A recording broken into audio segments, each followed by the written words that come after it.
আজি আমি আলোচনা কৰিম বৌদ্ধৰ প্ৰতীত্ব সমুৎপাতবাদ, দ্য থিয়ৰী অফ ডিপেণ্ডেণ্ট অৰিজিনেশ্যন।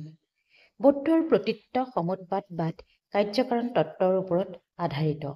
কাৰ্যকাৰণ তত্ত্ব মতে প্ৰত্যেক কাৰ্যৰে একোটা নিৰ্দিষ্ট কাৰণ আছে।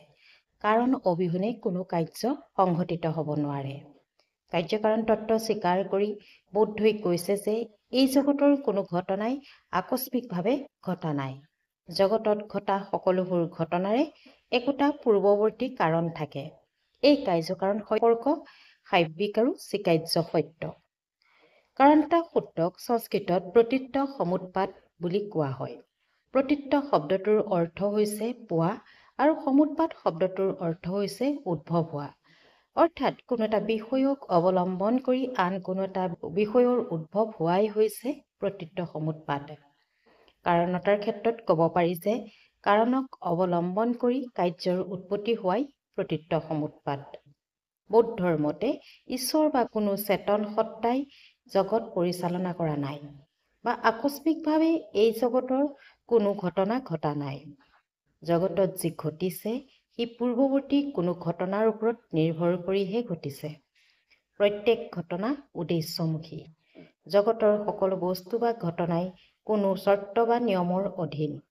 কোনো এটা ঘটনা সংঘটিত হোৱা বা বস্তু এটা উৎপন্ন হোৱাৰ অৰ্থই হৈছে তাৰ চৰ্তসমূহ উপস্থিত থকা। বৌদ্ধৰ প্ৰতীত্ব সমুৎপাতবাদ মতে কাৰ্যত উৎপত্তি হোৱাৰ চৰ্ত উপস্থিত থাকিলেহে কোনো এটা কাৰ্য উৎপত্তি হ'ব পাৰিব। প্ৰতীত্ব সমুৎপাতবাদ বৌদ্ধৰ দাৰ্শনিক নীতি শিক্ষাৰ অন্তৰ্গত আৰু ই 4 মহান সত্যৰ দ্বিতীয় আৰ্য সত্য।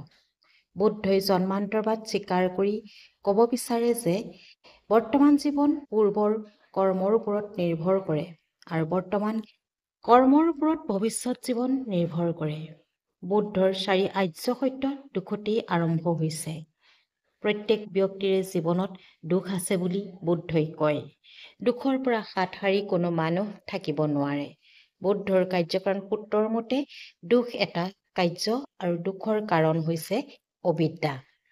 অবিদ্যা হৈছে সকলো দুখময় সত্তাৰ আদি কাৰণ বা 4 আৰ্য সত্যৰ জ্ঞানৰ অভাৱ।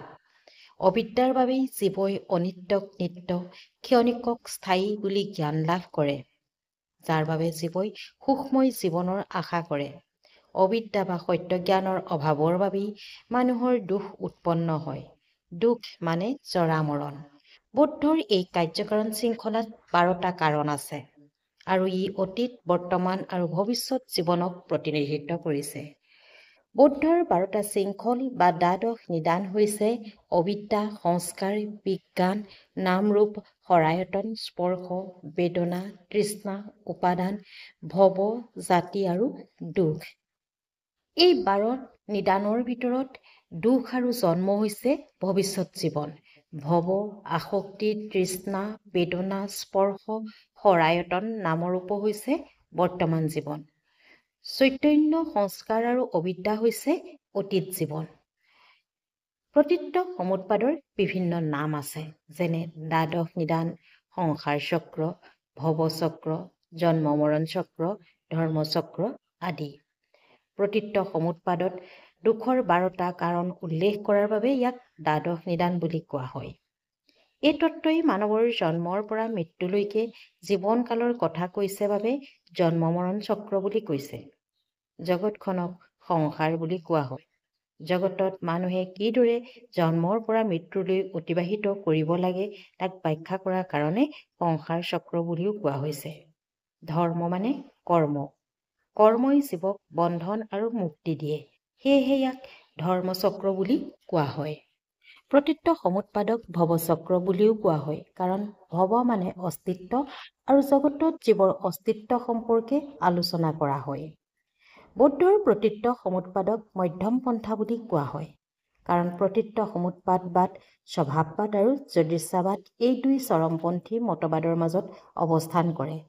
বৌদ্ধৰ মতে স্বভাৱবাদে কোৱাৰ দৰে কোনো ঘটনাই অনিবাৰ্য স্বভাৱৰ নহয় বা যদৃচ্ছাবাদে কোৱাৰ দৰে কোনো ঘটনা আকস্মিকভাৱেও সংঘটিত নহয়।